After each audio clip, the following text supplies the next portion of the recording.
Bhagat ji guaranteed बात है, आने वाले समय में देखना हम लोग इसी प्रकार साथ संगतियों में आते जाते हम लोग दाल रोटी पे आ जाएंगे। ये अचार फचार मिर्ची ये सलाद भी हमारे को अच्छी नहीं लगेगी। आप देखना जब आत्मा चार्ज हो जाएगा ना सिर्फ दाल रोटी अच्छी लगेगी हमें। हम सलाद भी हमारे को मिल गई ये बुरी लगने लग जाएगी बिना नमक मिर्ची की। हाँ, और वो भी बिना नमक मिर्ची के। वो मेरा वाली आत्मा नमक तो खाती। कहने का मतलब है बिल्कुल मतलब साधारण उस पे आ जाएंगे भगत जी। ना पैरने का होश रहेगा ना खाने का होश रहेगा। जो मालिक की वाणी है ना, जो देव सो खाऊं वाली स्थिति आ जाएगी हमारी। कुत्ता हूं गुरुदेव का। अब एक बात बताओ, हम कहते हैं कि मैं कुत्ता हूं गुरुदेव का। भगत जी कुत्ता कभी डिमांड करता है क्या? जो मालिक अगर रसगुल्ला फेंके तो रसगुल्ला खा ले, वो सूखे टुकड़े फेंकेगा तो सूखे खा लेगा। कभी नहीं कहेगा कि नहीं वो कल तो तूने रसगुल्ले दिए थे आज सूखी क्यों दे रहा है। मौज उसकी। तो वो स्थिति हमारी भगत जी आएगी। उस स्थिति को लाने के लिए परमात्मा ने हमारे को साथ संगतियों से जोड़ा है भगत जी।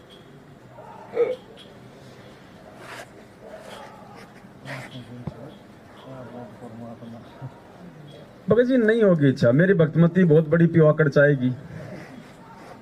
सिर में दर्द है, अगर चाय नहीं पियो तो सिर में दर्द। आज भगत जी 5 दिन हो गए, नफरत हो रही है जैसे बीड़ी के धुएं से हो जाती है। जब ठीक का समय आता है तो परमात्मा सब ठीक करता है। अब गुरुजी कहें आज से अगर 50 साल पहले या 200-250 साल पहले अगर ये कहता कि ये ब्रह्मा विष्णु महेश के माता पिता ये हैं वो हैं, तो बोले रोज मतलब सिर फुटवाने वाला काम था। क्योंकि ना तो शास्त्र थे, ना ये टेलीविजन थे, ना कोई सुनने वाला था। लोगों के भी पुण्य इतने थे कि उनको सारे सुख हाँ भाई यही दे रहे हैं, भैरू जी दे रहा है। अब सबकी मिट्टी पलीत हो रखी है। डॉक्टर भी दुखी हो लिए, तेरे रोग के समझ में को नहीं आ रहा। क्योंकि कर्मों के रोग है, डॉक्टर केवल शरीर का रोग काट सकता है। कर्मों का रोग डॉक्टर थोड़ी काटेगा, वो तो संत काटेगा।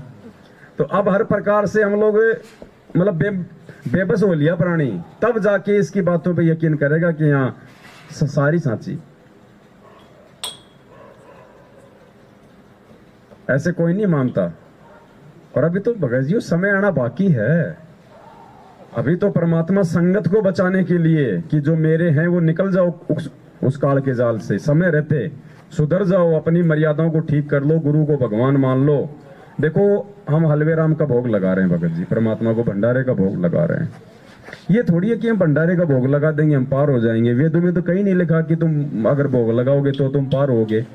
शास्त्र में तो लिखा कि कलयुग केवल नाम आधारा, सुमेर सुमेर नर उतरे पारा। और परमात्मा भी कहते हैं कि जब तप संयम साधना सब सुमरण के माही। मालिक ने तो कभी नहीं कहा कि तुम हलवा का भोग लगाओगे तब पार होगे। लेकिन ये हलवे राम का भोग अपने गुरु को लगाने का मतलब है इनको परमात्मा की दृष्टि से स्वीकार करना। ये आम व्यक्ति आम संत भगत नहीं लगा सकता। लगा के दिखा दो ना उधर, वो भीड़ को बोल दो आप। उल्टा हमें वो ठोकते हैं कि तुम गुरु जी को भोग क्यों लगा रहे हो। अरे तो क्या तेरे बाप को लगाएं फिर और किसको लगाएं बता। उनको इसी बात से परेशानी हो रही है। अरे तुम्हारे गुरु जी को तुम भगवान कह रहे हैं और तुम्हें अच्छा नहीं लग रहा। ये देखो भगत जी विडंबना। जो हमारा गुरु वो तुम्हारा गुरु, हम उसको संत रामपाल जी जो मतलब भगवान बोलने लग गए महाराज की जगह, तो तुम्हारे को जलन हो रही है। हम तुम्हारे गुरु जी को परमात्मा मान के भोग लगा रहे हैं तो तुम्हें जलन हो रही है। हम उनको परमात्मा मान के उनका प्रकट दिवस मना रहे हैं, हम उनको जीव नहीं मान रहे, आम प्राणी नहीं मान रहे, तो तुम्हें दिक्कत है कि तुम इनका प्रकट दिवस क्यों मना रहे हो। अब बताओ वो भगत है क्या है वो है? अरे मेरे बाप की कोई बढ़ाई करे तो मेरा तो और ज्यादा खून बढ़ना चाहिए ना है? और हम उनके बाप की बढ़ाई करें और उनको दुख हो रहा है कि क्यों कर रहा है। ये है काल प्रेरणा।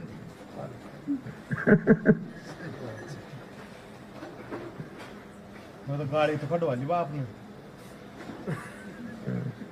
अरे गया समझे यार, एक चार बिस्कुट दिया।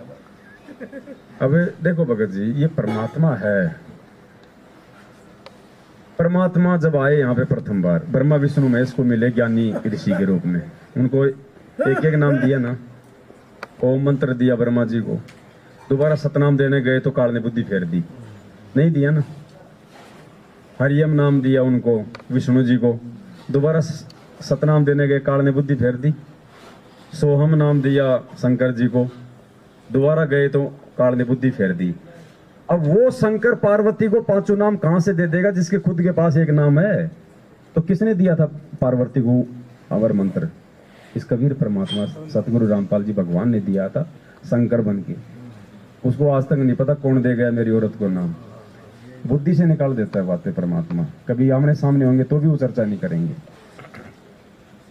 परमात्मा खेलता है सारे खेल।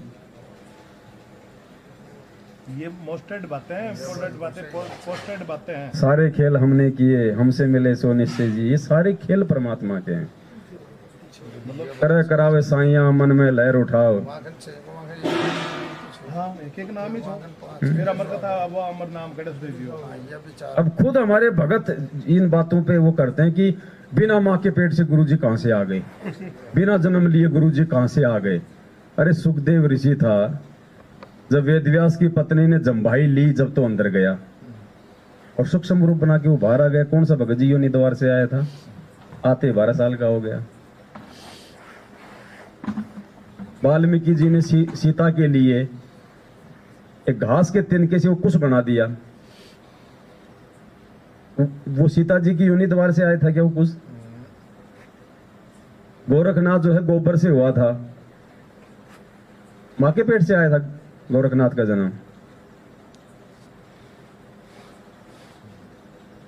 और ये कह रहे हैं कि भाई इनका जन्म नहीं हुआ तो फिर क्या हुआ है?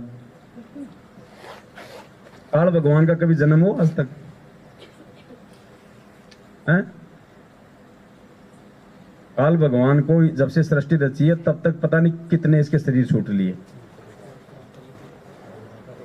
ये दोनों प्रकट होते हैं मालिक की सबद शक्ति से युवा अवस्था में। भाई इनका कभी जन्म हुआ क्या कि इनका कभी सुना? कभी भाई काल और दुर्गा के माँ बाप कौन है सुने क्या? ब्रह्मा विष्णु महेश के तो सुन लिए। अब ये इन चीजों पे विचार करो। जब परमात्मा का नौकर जन्म नहीं लेता वो परमात्मा जन्म लेके आएगा?